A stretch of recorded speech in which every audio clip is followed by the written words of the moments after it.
नमस्कार मंडळी, मी सीमा. आज मी तुम्हाला कर्णपिशाचिनीची कथा सांगणार आहे. कर्णपिशाचिनी हा एक अदृश्य अलौकिक आत्मा मानला जातो. कर्णपिशाचिनी म्हणजे कानातलं भूत. ती साधकाच्या कानात राहते आणि गुपितं, पैसा आणि धोक्याचे इशारे सांगते. प्राचीन ग्रंथात तिचा उल्लेख आहे की ती रात्री स्मशान साधना केल्यावर प्रकट होते. तिला वश केल्यावर ती तुमच्याशी बांधील राहते व तुमची सर्व आध्यात्मिक ऊर्जा नष्ट करते. तुम्हाला अंधाऱ्या व नकारात्मक जगात ओढते.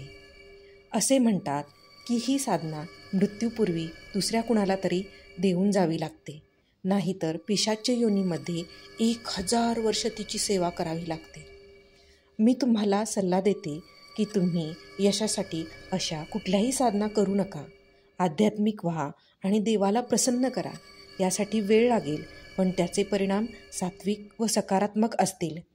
ज्यांनी ही कर्णपिशाचिनी साधना केली आहे त्यांचा तिच्या ओरडण्याने मृत्यू झाला आहे किंवा त्यांनी आत्महत्या केली आहे. अशा सापळ्यात अडकण्यापेक्षा देवाची प्रार्थना करा, कठोर परिश्रम करा आणि तुमच्याकडे जे आहे त्याबद्दल कृतज्ञ राहा. चला तर मग करायची सुरुवात. गोष्ट एका कर्णपिशाचिनीची. जेमतेम 18-19 वर्षाचा राजू नावाचा एक मुलगा होता. फार कष्टाळू होता. त्याला 3 लहान भावंडं होती. आई 5 वर्षापूर्वीच कसल्याशा आजाराने गेली होती. मोठ्या डॉक्टरांना दाखवायला पैसा नव्हता.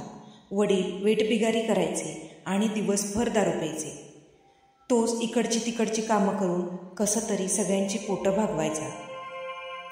घरची परिस्थिती फारच वाईट होती. कधी कधी काम मिळालं नाही तर उपासमारीची वेळ येई. पोट भरायला सुद्धा 2 वेळचं नीट अन्न मिळत नव्हतं. असंच एकदा 3-4 दिवस हाताला काम मिळत नव्हतं. एक वेळचं जेवत होते सगळे कसं तरी. कामाच्या शोधात तो इकडे तिकडे भटकू लागला. गरिबीनं पार गांजला होता. जवळच एक जंगल होतं.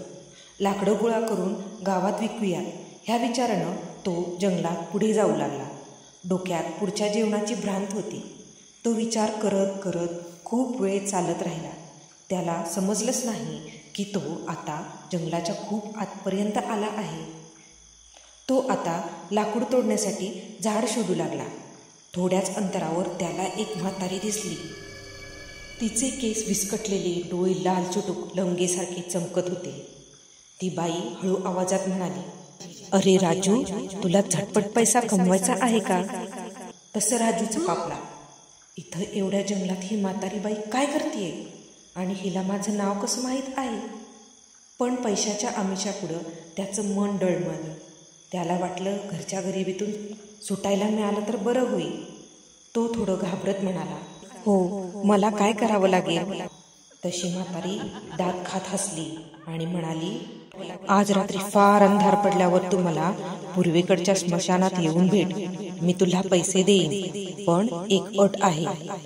राजूचे पाय आता थरथरू लागले. "कसली अट?" त्याने घाबरत विचारले. "तू स्मशानात ये, मगच मी तुला सांगेन." राजू काय करावं, जावं की नाही? स्मशानात कसले पैसे? पण नीट खायला मिळेल 2 वेळचं, ह्या सगळ्या विचारात घरी आला. कोणालाच काही सांगितलं नाही. गप्प पडून राहिला. रात्रीच्या 12ला तो त्याच्या झोपडीवजा घरातून बाहेर पडला. घाबरत घाबरत पूर्वेकडच्या स्मशानात पोचला. रात्र काळी कुट्ट होती. सोसाट्याचा वारा झाडांच्या फांद्यांना हलवत होता आणि घुबडांचा हू आवाज येत होता. स्मशानात तीच जख्ख म्हातारी त्याची वाट पाहत होती.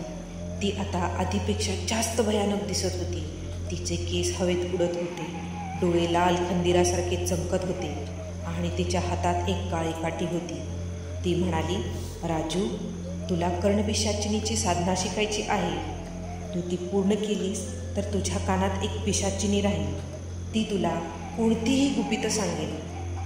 पैसे कुठे आहेत ते दाखवेल आणि तुला कोणत्याही धोक्यापासून वाचवेल."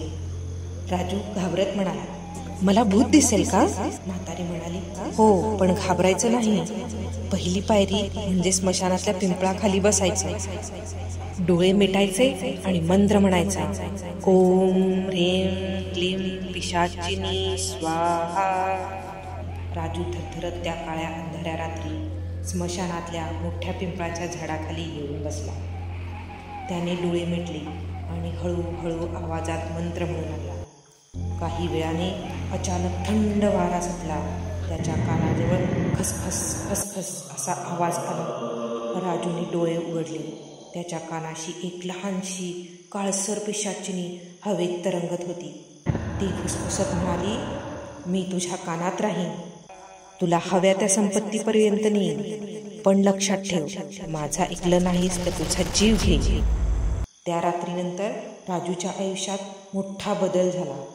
कर्णपिशाचिनी रोज त्याच्या कानात फुसफुसायची, आज त्या जुन्या विहिरीजवळ खोद, तिथं सोनं आहे. अमक्याच्या शेतात खोद, गुप्तधनाचा हंडा सापडेल. ओढ्यालगत वडाच्या ढोलीत दागिन्यांची पोटली सापडेल. त्या साहेबांच्या घरात जुनी पेटी आहे, ती घेऊन ये. हळूहळू राजूच्या हातात पैसा आला. दागिने आणि सोनं साचायला लागलं. घरची परिस्थिती सुधारली. गरिबीतून सुटका झाली. भावंड चांगले कपडे घालू लागले, शाळेत जाऊ लागले, चांगलं चुंगलं खायला मिळू लागलं. नवीन घर, नवीन काम, एकदम भरभराट झाली. त्याच्या वडिलांनी दारू सोडून दिली. पण हळूहळू कर्णपिशाचिनी आपले खरे रंग दाखवू लागली.